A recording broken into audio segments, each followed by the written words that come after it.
छत्रपति शिवाजी महाराज भारतीय इतिहास के सबसे महान और सम्मानित शासकों में से एक थे। उनका जन्म 19 फरवरी 1630 को शिवनेरी किले में वर्तमान महाराष्ट्र के पुणे जिले में हुआ था। उनका जीवन साहस, कर्तव्य और देशभक्ति से भरा हुआ था। बचपन और शिक्षा। शिवाजी महाराज के पिता शाहजी भोसले एक मराठा सरदार थे और मां जीजाबाई एक धर्मनिष्ठ महिला थीं। जीजाबाई ने शिवाजी को धर्म, देशभक्ति और नेतृत्व के गुण सिखाए। बचपन से ही वे साहसी और दूरदर्शी थे। उन्होंने युद्ध की कला और राज्य संचालन की शिक्षा ली थी। संघर्ष की शुरुआत। शिवाजी ने अपने जीवन की शुरुआत एक छोटे से राज्य को स्थापित करने से की। 1645 में केवल 15 साल की उम्र में उन्होंने शिवनेरी किले पर कब्जा किया। इसके बाद उन्होंने कई अन्य किलों पर भी कब्जा किया और अपनी सेना का विस्तार किया। स्वराज्य की स्थापना। शिवाजी महाराज का सपना था एक स्वतंत्र मराठा राज्य की स्थापना करना, जो मुगल साम्राज्य और अन्य विदेशी आक्रमणकारियों से मुक्त हो। इसके लिए उन्होंने अपनी पूरी ताकत और सूझबूझ का इस्तेमाल किया। उनकी सेना में जुझारू सिपाही थे और उनकी नीतियां बेहद प्रभावी थीं।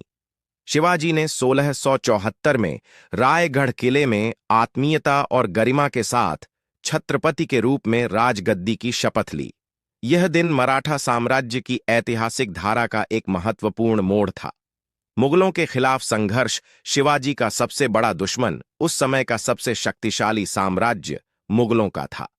सम्राट औरंगजेब ने उन्हें समर्पण करने के लिए कई बार संदेश भेजे, लेकिन शिवाजी महाराज ने हर बार उसे नकारा किया। 1666 में मुगलों के दरबार में एक शांति समझौते के तहत शिवाजी महाराज को बंदी बना लिया गया था। हालांकि उन्होंने बड़ी चतुराई से मुगलों से भागकर अपनी स्वतंत्रता को पुनः प्राप्त किया और एक मजबूत मराठा साम्राज्य की नींव रखी। समुद्र के राजा शिवाजी महाराज के द्वारा समुद्री शक्ति का निर्माण भी एक महत्वपूर्ण पहलू था। उन्होंने समुद्र के रास्ते व्यापार और यात्रा को बढ़ावा दिया और समुद्र में सुरक्षा के लिए कई किलों का निर्माण किया। जनरल नीलाजी राठौड़ के नेतृत्व में उन्होंने कोंकण तट पर कई किलों पर कब्जा किया और समुद्र की शक्ति को भी स्थापित किया। शिवाजी का निधन। शिवाजी महाराज का निधन 3 अप्रैल 1680 को रायगढ़ किले में हुआ। उनकी मृत्यु के बाद उनके बेटे संभाजी महाराज ने उनका साम्राज्य संभाला, लेकिन शिवाजी महाराज का प्रभाव